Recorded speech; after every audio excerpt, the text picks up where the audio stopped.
Conveyancers for Change is a podcast that pulls back the curtain on the legal property industry and beyond, unpacking the issues that matter in 2022 and spotlighting the change makers in a profession that can be highly stressful and incredibly rewarding in equal measures. Expect discussions that challenge the norm and aim to drive change in the conveyancing industry and beyond. My name is Vicky and I'm a formal commercial paralegal with a law degree, and I'll be hosting the podcast with the incredible Aconveyancing, who are a conveyancing firm championing change in the legal industry for legal professionals.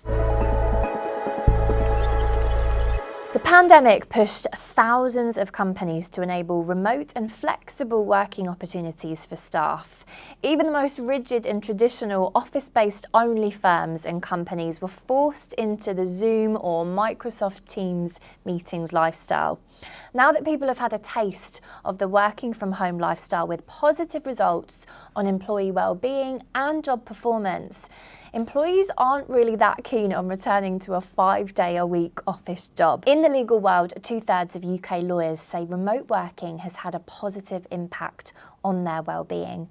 Those working from home say they've enjoyed greater efficiency, more productive use of tech, less commuting, and stronger adoption of a better work-life balance, which the pandemic has truly shone a light on.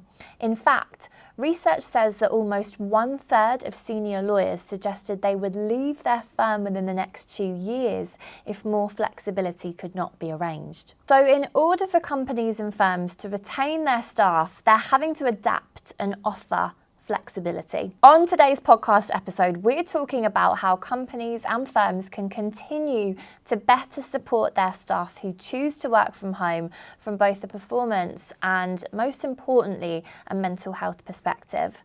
Working remotely in client-facing roles can be challenging, and for those who are no longer working in an office at all, working from home can be lonely. So Sarah and Julie, thank you so much for joining us today on Conveyancers for Change podcast. We are talking all things working from home and how employers can help look after any team members that are working from home on a well-being and mental health basis, but also on a performance basis as well, and making sure that people that are working from home feel included.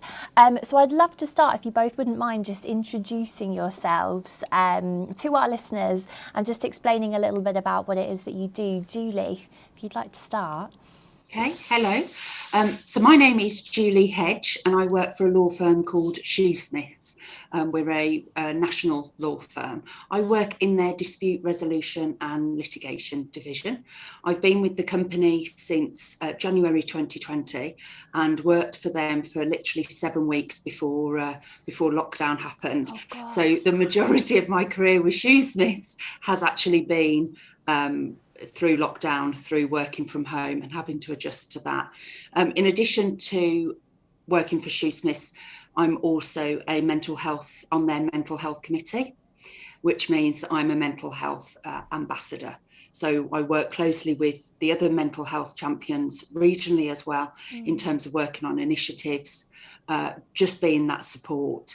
But by being the mental health champion, it doesn't mean that I'm qualified to deal with mental health issues, but I can signpost and get individuals the support that they need. And I think that's so important, especially now and especially since the pandemic. It is just having those ambassadors there so that people know where to turn to, because that's step one, and that can be the most difficult step, can't it? It's knowing where to go. So that's amazing. And are you currently working from home or doing like a hybrid, in the office, sometimes at home? Hybrid. So since probably January of this year, I've started to integrate myself going back into the office. So I tend to go in sort of 2 days a week. The joy with Shoesmiths is they're not prescriptive. Certainly the team I work in, it's not prescriptive about the days that I go in. So it's very sort of flexible. However, if there's team meetings or something that's client focused that I need to be in, then I go in. So if I want, I can go in any 2 days in that week. I tend to go for a Wednesday and a Thursday because I found the Thursday is the new Friday. Oh, So that's yeah. that's probably where there's got to be a bit of a bonus to going back. Definitely. It's Thursday today, and we were saying it really feels like a Friday. So and we'll definitely we'll come back to talking about the whole hybrid setup, because it seems to be working really well for so many companies. Sarah as well, we've got dialing in on the line. Would you like to say hello to our listeners and just give them a little bit of a background about you? Okay, so hello everyone, I'm Sarah Coldicott. I work at Aconveyancing, which is a Midlands-based law firm. We've got 4 offices and I started working there in February 2021, so not too long ago. Initially, I started working in the office. I believe that before my time they were doing a little bit of work from home and a little bit in the office because of the pandemic. But when I started at Acon, everyone was back in the office. And my reason really for working from home permanently is because I'm a military wife. So me and my husband have been together now for 8 years and we've got 2 children. And it was always a case that, you know, it's almost like you're a part-time wife. I was only really seeing my husband on the weekends. And I think just during the pandemic, we were able to spend a lot of time together in lockdown, and it just sort of opened our eyes to a different world, a different life. It was benefiting the kids seeing their dad more. And definitely our relationship was better because we got to see each other all the time. Amazing. So I just sort of approached the director, Natalie, about the option of me potentially moving down to where my husband is based. Basically, I didn't want to leave Conveyancing because, just to say, it's the best place to work in the world. I'm sure Shoesmiths is as well, but Acon is. We'll pay you later, Sarah. We'll pay you later. So I just sort of put it to Natalie to say, you know, I don't want to leave Acon. Is there any way that we can make this work? And she was just amazing. She said, you know, I want your work life and home life balance to be amazing. So we will completely support you moving down south and just working from home full time. So that's the reason I am permanently at home. Oh, amazing. And do you feel like it's changed your life? Completely. Like, we've got a completely different life now. So, you know, I'm happier. I think when I moved to Acon, I wasn't happy in my work life. And then I found Aconveyancing and it changed my work life completely. And I was really, really happy. And I knew that that's the place I wanted to develop my career and stay forever.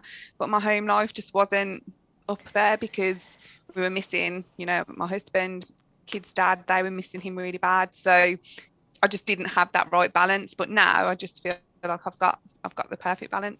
Oh, that is so amazing to hear. And it's one of those, isn't it, where you could absolutely love your job, but if it then comes at the sacrifice of your home life, it can turn it into, you know, something that you don't enjoy as much because of it. So, you know, being able to have that set up is amazing. I think that's what it was. You know, when you come to Sunday, sometimes you get that, oh, back to work tomorrow, the weekend's over. But we would get into Sunday and it was like, we're just waiting for my husband to go back to work. So you weren't really enjoying the weekends because you only really had Saturday day together, and then Sunday it's like that dreaded feeling that he was leaving again. Exactly.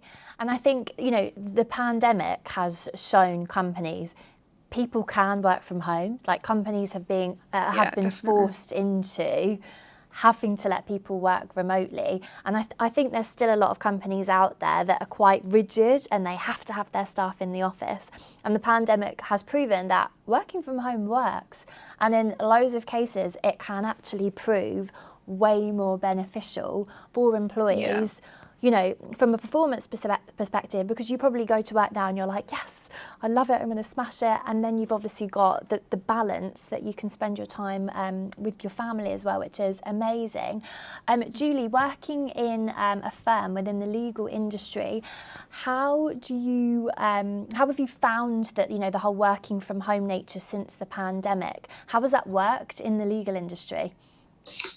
So I didn't think it would work, if I was completely honest, because I guess I'm old school in the sense that I've always been quite rigid with my hours, sort of from a 9 to 5:30 type person, and obviously work beyond that when the job requires it.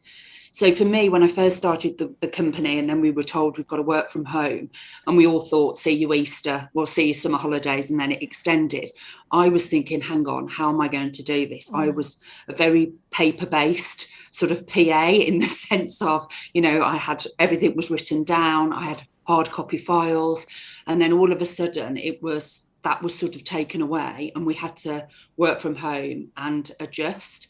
But I have to say, it took me a matter of weeks to adjust. Suddenly, even courts, even clients were starting to think, hang on, how can we work smarter? How can we work more efficiently? And the environmental impact, how can we use less paper? Yeah. So it was just, it just reformed. And luckily the English courts have adjusted as well. So in my role as a PA, I will put together court bundles, etc. So gone are the days of me having to stand at a printer and print out pages and pages of information.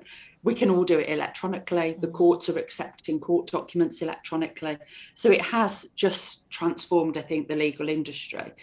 I wouldn't say that was across the board. I think there are still some divisions that you have to be physically in the office because they are still very paper based, and maybe the work that they do hasn't quite moved into the sort of the digital world. But a bit like what Sarah alluded to, I'm a very sociable person. So to suddenly be told, actually, you've got to work from home, I really worried about that. And I just thought, I do struggle with depression and anxiety. So I did think, how am I going to get used to working not in a solitary confinement? I've got my husband, I've got my children, but I did wonder how I was going to cope without people around me, without support network around me, without reaching out to people for, rather than turning to your desk and asking the person next to you for help. Or even having a cup of tea, a little tea break where you meet in the kitchen, and it's that isolation, isn't it? Can be really hard. So I did worry about that because I am very people based. But I have to say, I adjusted to it a lot better than I thought. And if there was a gift of COVID and the gift of remote, it's a bit like Sarah. I can't share the experience of the military husband, but I can share the experience that I've worked since my kids were 6 months old.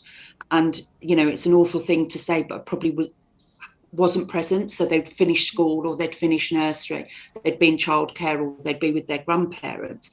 But then all of a sudden, when the schools started opening up and the children were back at school, my kids would come home and I'd be there. And it was just nice although I didn't have the water cooler conversations with colleagues, my water cooler conversations was with the download with the kids at 3:30 when they came in. I'd never had that. I'd never had that because normally I was coming home at 7 o'clock of an evening. When they were really tiny, it was quick bath time, off to bed for them. Now they're a bit older. It was, dining, having dinner, shouting at them to do their homework. So now everything's a bit more relaxed and I get to see my kids more, which is it's just been amazing. I think I agree with Julie about that with the kids. Like I was the same in that, so I've got my daughter will be 13 this year, and I always had to rely on my mum picking her up from school and taking her to school. And it's great when you feel like you're working your way up in your career, but your kids are missing out and you're missing out. I didn't know who the mums were at the school. My mum had all these like new friends, which were the mums, and I didn't have a clue who they were. I didn't know who my kids' friends were, and it's really hard to take as a mother that you can't be there for your children as well. And then even when I had my son, I've got quite a big age gap between the two, but he was coming up to nursery age, and I was panicking, thinking I'm going to have the same thing again. I'm not going to be able to be there to pick him up, to take him to school. So now I'm working from home permanently. I do have more of a flexible job in that I do take them to school myself and I do pick them up from school, and that as well I think really benefits your mental health, because you actually feel like I've brought these children into the world, but I'm the one that's looking after them. Because I was very much like, oh my god, my mum is like the mum and I'm like the sister or something, and it is hard to take when you're a mother that you can't physically be the one to go and collect them from school or have that little chat with them at the end of the day, because all you're really doing is putting them to bed. It is hard to take. We've done another episode talking about being a mum, being a parent, and juggling it with your career, and the guests that we had on who are mums were talking about the gift that working from home has given them, even in terms of when I was a paralegal at Jaguar Land Rover, it would take me an hour, sometimes even longer, to get to and from work. And when we were then working from home, suddenly I had almost 2.5 hours of my day that I'd never, was just spent in the car before. And I was like, oh my God, I've got all these extra hours, which if you've had kids, it's that gift of, the gift of time, which is just amazing. How is it, Sarah, for you, working in such a demanding job that's client-facing as well? What would you say the pros and cons of working from home are? So, I mean, when you say about being a client-facing job, I've found more so in the past few years in conveyancing, a lot of your clients don't have the time to come and see you face to face anyway. You know, we forget that we're a 9 to 5, but generally our clients are a 9 to 5 as well. True. If our offices are only open 9 to 5, they can't come in and sign their contract. Some of them don't want to come in and sign their contract. So I think conveyancing in itself has turned more digital anyway, because you are relying a lot on sending your clients documents to sign and then printing it and getting it back to you and things like that. I mean, from my point of view with working from home, I tend to offer my clients appointments on Teams or on Zoom if they require it. Most people just are happy to talk to you on the phone. But I mean, one of the points I wanted to raise today was the fact that, you know, working from home is a more flexible job, but I want to offer that flexibility to my clients as well, because I appreciate that I might be flexible, but they're still 9 to 5 as well, and they might not be able to talk to me during those hours. So because I do work from home and I have the office set up here, I'm quite happy to offer my clients a later appointment, you know, once the kids are in bed and things, if they need it. So I don't think there's really a con of working from home with how you make it work for your clients, because I think you just adjust. You know, I do find that none of my clients are bothered that I work from home or that I'm not present in the office. If they do want to pop into the office, you know, there's a fantastic team there that will be there to support them and be able to speak to me first, check if there's anything they need to know.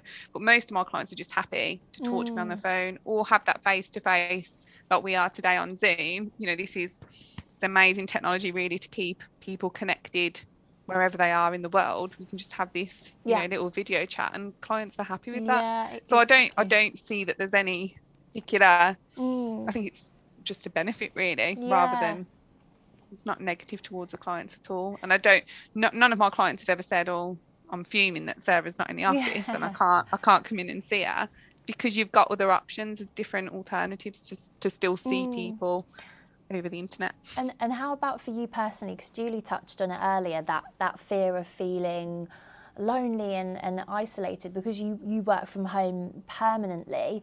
Have you ever experienced any sort of feelings of like isolation, and also how have you then been able to make sure that you still feel like you're part of the team that are working in the office?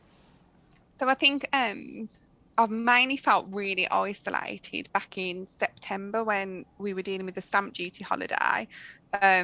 We'd obviously had the initial stamp duty deadline at the end of June, but I found the September deadline was much, much busier for me. And I'd only been working from home probably for about 6 weeks. And just the impact, I think, of, you know, the stamp duty holiday itself, and, you know, everyone was really, really intense. And I started to really, really struggle with it. But I spoke to Natalie and Michelle, who are my directors, and they were just so supportive. So they were constantly on the phone checking on me.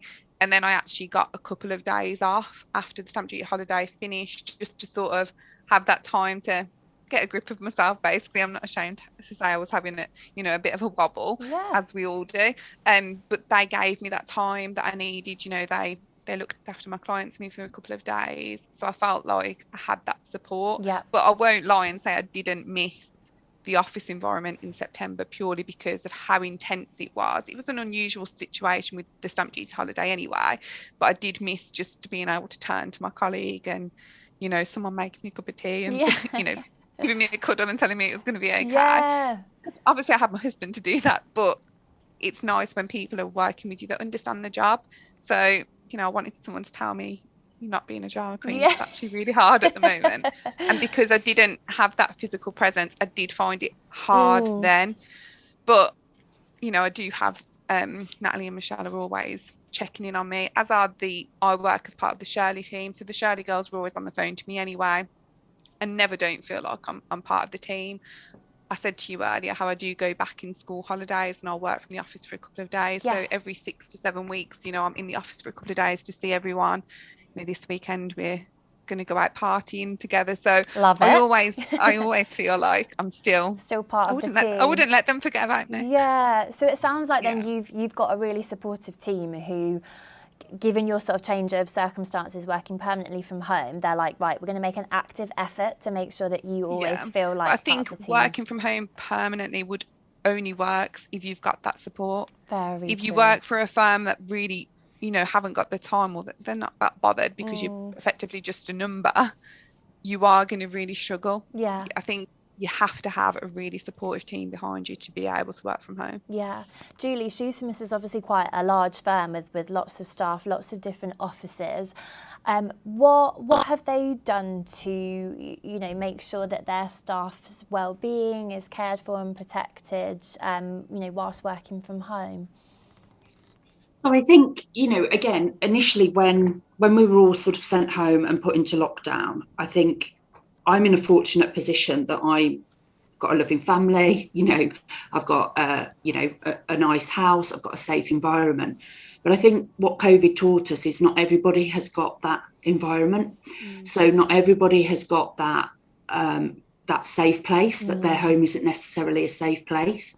And I think that's important to touch upon, because I think that was one of the things, and Shoesmiths were absolutely brilliant in identifying that. So the mental health committee were there to support anybody that needed to reach out. Although when Boris said work from home if you can, and if there was a business need, the thing with Shoesmiths is, people would reach out to say, actually, I can't work from home for whatever personal experience they were going through. So we were able, when we weren't in full lockdown, I will put that caveat, we were able to give them the safe place to come into work if they needed to. And it isn't just about the whether they've got a safe haven, it's also about people like me that struggle with anxiety and depression. People also that actually are very lonely.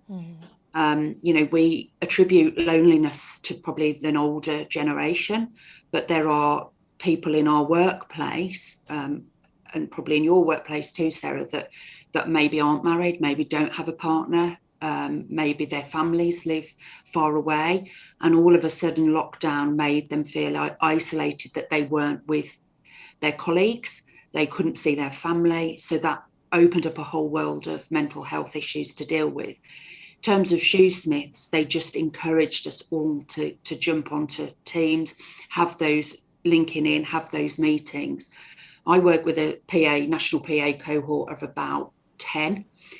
I joined, they didn't know me from Adam, and suddenly I joined and put weekly calls in on a Zoom chat. And there were PAs on that call that said, oh, I've never met you. I've worked with you for 5 years, not me, but, other colleagues, I've never met you. So by doing that, we could reach out. Because of my experience as mental health ambassador, I was also able, hopefully, to give that personal touch to say, look, I'm struggling. If you're struggling, it's okay. Yeah. I'm here if you need me. And that opened up all those conversations around how people were struggling, what they were struggling with, when pressure was on. When you're in an office, certainly as a mental health champion, when you're in an office, you can see when people are physically struggling. You can see the body language, you can hear the words that they're using. You're in tune to that as a mental health champion, to hear and watch. And suddenly that skill was taken away. You couldn't physically see if a colleague was struggling. If you went onto a Teams and their camera wasn't working, was their camera not working for a technical reason? Was it because they were struggling with their mental health that day? Or was it that they just, like me, hadn't washed their hair, was still in their pajamas and didn't want to go live? Do you know what I mean? Yeah. But it was that sort of having that awareness to then reach out to them after the call to say, are you okay? And if it was, yeah, I'm fine, I just hadn't washed my hair, oh, that's great. And Shoesmiths were brilliant in doing social events online, linking in with you online, chatting to your managers, doing everything they could to just reach out and making that. But also they were aware that people struggle. Yeah. People struggle with their mental health, and lockdown brought a lot of those issues to the forefront. Definitely. And Shoesmiths were great in acknowledging that. Yeah, and that's such a good point, because I haven't even really thought of it like that. We rely so much on body language, and I guess it's the double-edged sword with, you know, the internet and the joy of technology. Yes, it can connect people, absolutely, but then it can also be very isolating in that people then feel like, oh, well, I don't really need to see you in real life. We don't really need human contact because I can just send you a message. I don't need to see your face. But that body language element, when that's taken away, and it still applies now, doesn't it? If someone is working from home or if they're taking time off, you need to check in more as an employer, because you can't check up on them in the office, and it's that unspoken word as well, isn't it? It is. I think that's why you've got to be able to have that like a close relationship almost with your employer, because, you know, I struggle sometimes, but I have to have the confidence to pick up the phone to one of them and say, I am struggling at the moment, which thankfully I have got that relationship with them, that I am confident to tell them if I'm struggling. But I do agree with what Julie says. There is some people that would feel completely isolated working from home and probably wouldn't want to tell anyone or feel like they're a burden to somebody else if they do. So I do think working from home does work for some people, but the other side of it is some people are completely reliant on the social element of working in an office. Absolutely. And it's about giving those people, you know, I suppose I've got age on my side and experience to be able to have challenging conversations. Probably 20 years ago, I wouldn't have been that person. And I think we have to empower our employees and give them the tools in their toolkit to be able to reach out, because as much as, you know, Shoesmiths have done so much, and I will always be eternally grateful to them, not everybody has that close relationship with their team, with their line manager. Not every line manager is aware of mental health conditions or disorders. So it's by having a mental health committee, you are empowering those people, or you're actually having those conversations on their behalf if they entrust you to do that. And it's just empowering the workforce to be able to say it's okay, and reach out. And if you can't reach out to your line manager, then reach out to somebody you trust and confide in.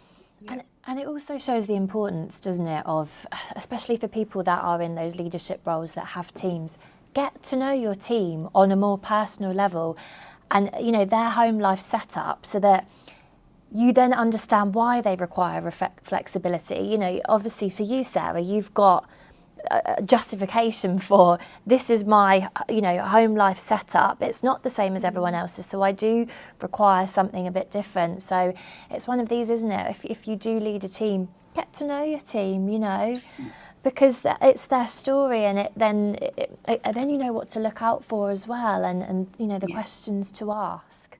And I think also with agile work, we have to be careful that, you know, there is the agile working and there is the hybrid way of working, but ultimately there's also demands of clients, and, you know, we have to work with our employers to make that happen. Yes. We can't be rigid and say, well, I'm only going to work a Wednesday and a Thursday. We've still got to have that savviness about us to say, well, actually, I can't be rigid, because if I just say I'm working a Monday and Tuesday in the office, that's a whole different conversation with HR.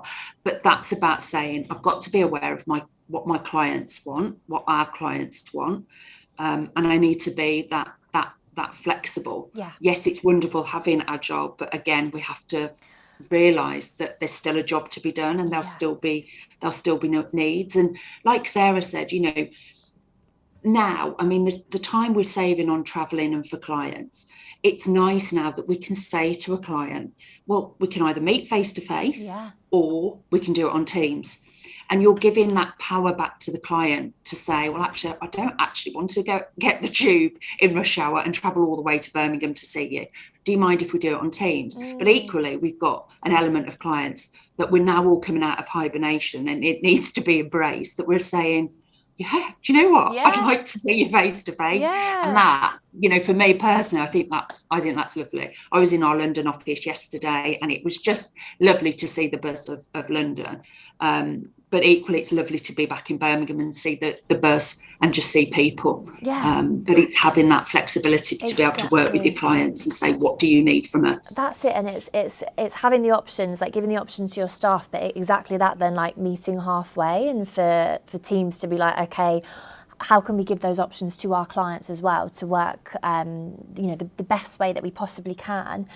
I wanted to talk quickly about the blurred lines between, you know, being online and offline, and, you know, setting boundaries. I actually found when I was working as a paralegal at Jaguar Land Rover, and we actually did work with Shoesmiths as well, which was fab. But I actually found that because I was working from home throughout the whole of lockdown, and I actually found that I was doing more hours, and just because my laptop was there, I wasn't shutting it down to go and, you know, pop out and get my lunch or what have you, or I don't know, it would get to the end of the day and I thought, do you know what, I'll just finish this, you know, to get it sorted early. What's your experience with those sort of blurred lines, Julie, at Shoesmiths? Are people quite good with it, or? Yeah, I think it's down to the individual. I am really bad at it. And that can I just put a caveat, that is not driven by my manager at all. That is purely driven by me, that I just cannot. I'm just terrible. But what I would say is, I think I said at the beginning of the podcast, I'm very much for 9 to 5:30. That's always been my way. You know, it was, you know, you turn up to the office and people would clock watch and think, oh, you know, you'd get your coat at 5:30 and people would watch. Yeah. And then all of a sudden there's this flexibility now that actually it's okay if you're not online at 9, subject to client requirements and deadlines.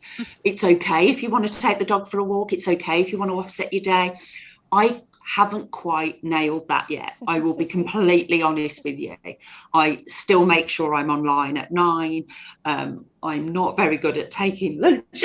Yeah. You know, I am really, you know, if there's a job to be done, I'll just get it done. And I think that's a personal issue for me. I wouldn't say failing because that's a negative word, but that's something I'm very aware of. And I think you've really got to be disciplined. And I haven't learned that discipline yet. And again, that I own that. That's not anybody else's fault. That's my own issues and the way I work.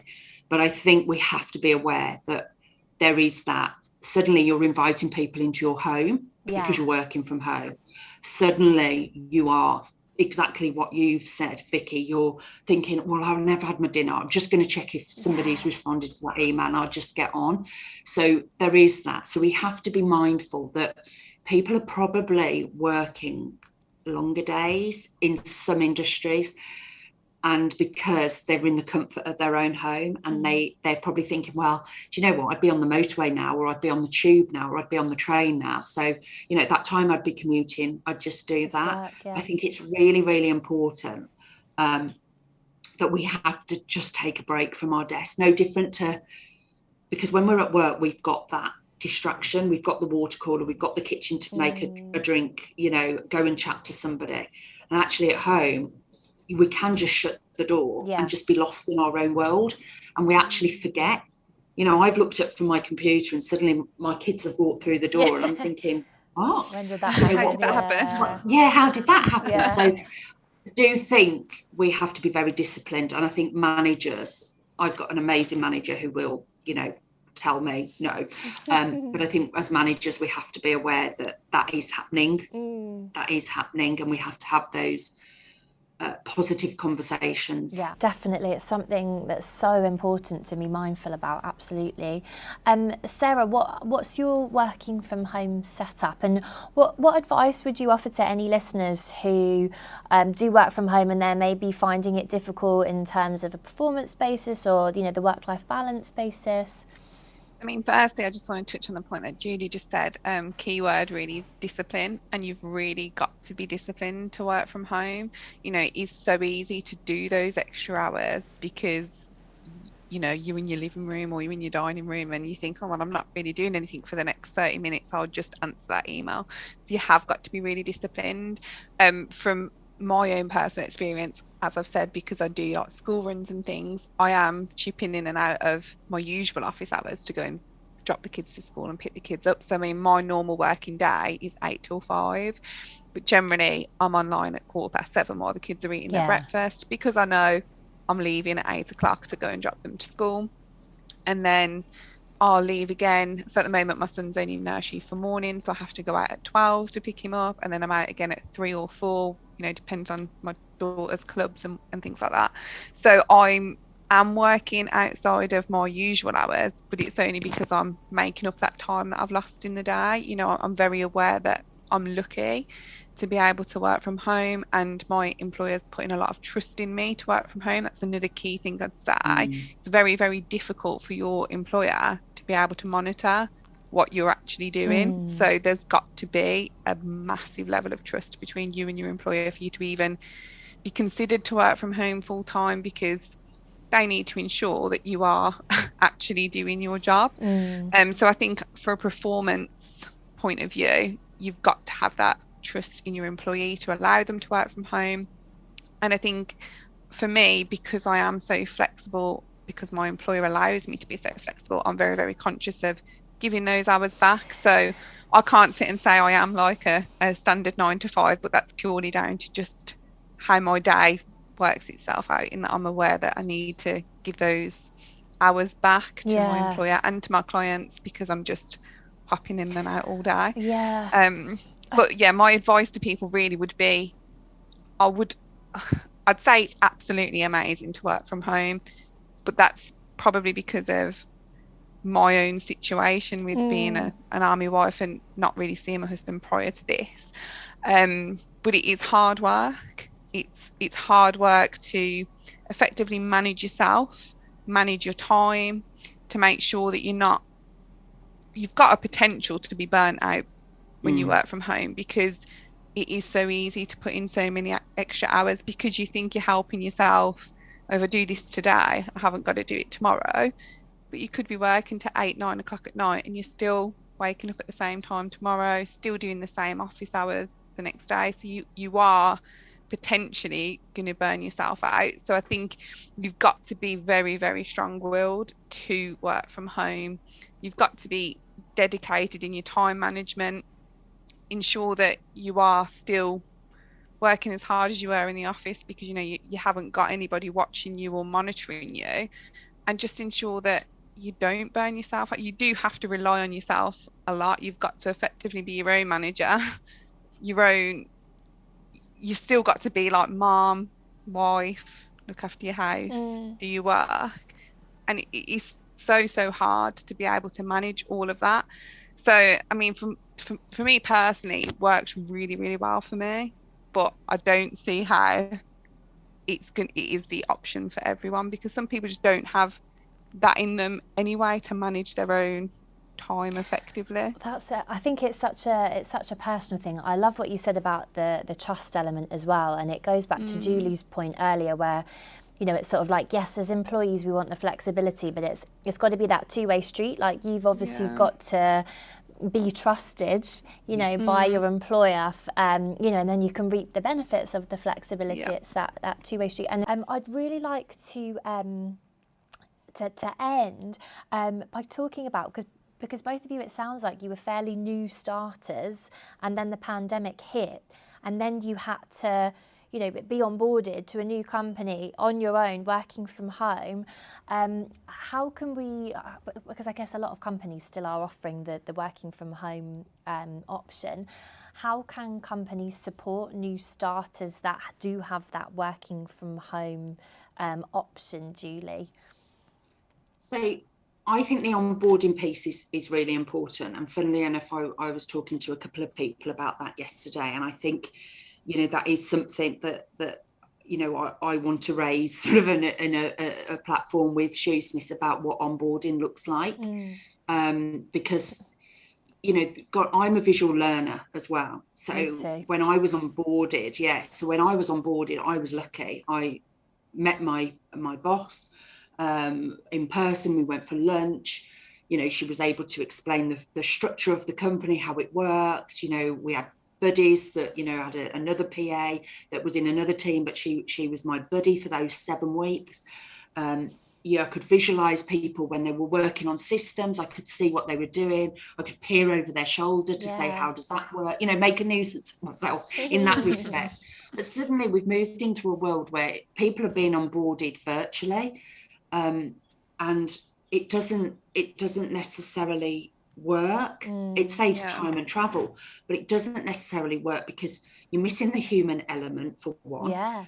You're missing that visual piece where, you know, e-learning are great, you know, and you know, they are amazing, but there is something about learning the job by being next to somebody and seeing how it works. Also hearing conversations. Does that make sense? So, you know, I'm lucky that, you know, I've got 25 years experience in the industry, but I'm thinking of other people that are coming through the ranks now that haven't got the benefit of hearing their line managers talk to clients, having that local knowledge, seeing how they react to situations. And we're missing that piece of the jigsaw, which is really important. I think I'm just really intrigued as to how like firms make that work, really, because I know from Acon's point of view, we don't employ people that would work from home straight away. No, I worked there for 6 months before I've started to work from home. And I think you've touched on it a bit as well. I just don't see how it works. In the pandemic, when we were taking people in, you couldn't, you know, and Boris told us you have to stay at home. It's scary that, you know, you can be employed and you literally don't know what anyone looks like that you work with, other than seeing their little face on your website or whatever. You've never met them face to face. And again, I go back to that element of trust. Like, how does your employer take you on to work from home without even knowing you? You know, I'd be really intrigued to see how firms will take people on to work from home straight away. I don't think it will be so much of an issue now. I think during the pandemic it probably was, because people had to you know, have their interviews and start working and be onboarded remotely. I think going forward now that won't be so much of an issue, because hopefully we'll be back to how pre-pandemic of how it was. When you join, you have your interviewing face to face, you meet and greet your team on the first day, you go for lunch and what have you. But I think there's definitely a big risk. It's a big risk for employers to take people on from working from home straight away. I think, you know, maybe doing a couple of days in the office, a couple of days from home would potentially work better. But it is definitely a risk to you've got to trust people straight away. But I think that cohort, we did have a cohort of people that joined when we were in lockdown, and you know, we had the infrastructure, you know, they had their laptop, they had everything set up for working from home. But it's now sort of, we're looking at how we're now going to, you know, doing local Birmingham office events to meet people, and you know, I think Shoesmiths are absolutely brilliant at that, and the social element and getting people together.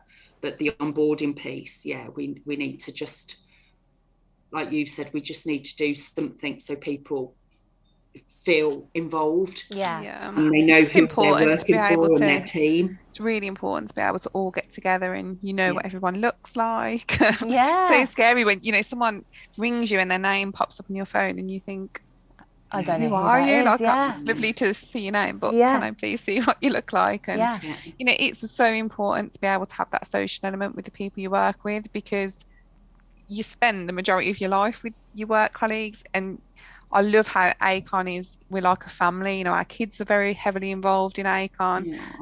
You know, we've done things recently, like all our kids have drawn pictures and they've been put up in the Shirley office meeting room. And, you know, it is very, very family orientated. But then there is a lot of businesses that just aren't like that at all. What do you think, Julie, the future of flexible working looks like in the legal world? Do you think all firms will move to sort of offering like a hybrid form of working? I do have a friend that works at a firm who will not let their staff work from home at all. And again, I think it comes down to that trust part, but then people are leaving as a result of it because they're like, we worked from home during the pandemic. Some places are so old school though, and they can't see change and how change can be positive. And you know, they're very much hold on to how things used to be 10 years ago, and they're not adapting to the way the world is changing. And that's a huge problem. I think there's just so many variables. I think in terms of, you know, by division, and depends on the area of law that you're working in. That, you know, like I say, a lot of our stuff it can be done digitally now, but there are other divisions that can't. That's it. Well, this has been, both of you with Aconveyancing and Shoesmiths, two amazing examples of firms that are, you know, are doing it right, and they're getting really positive results from a well-being perspective, a productivity perspective.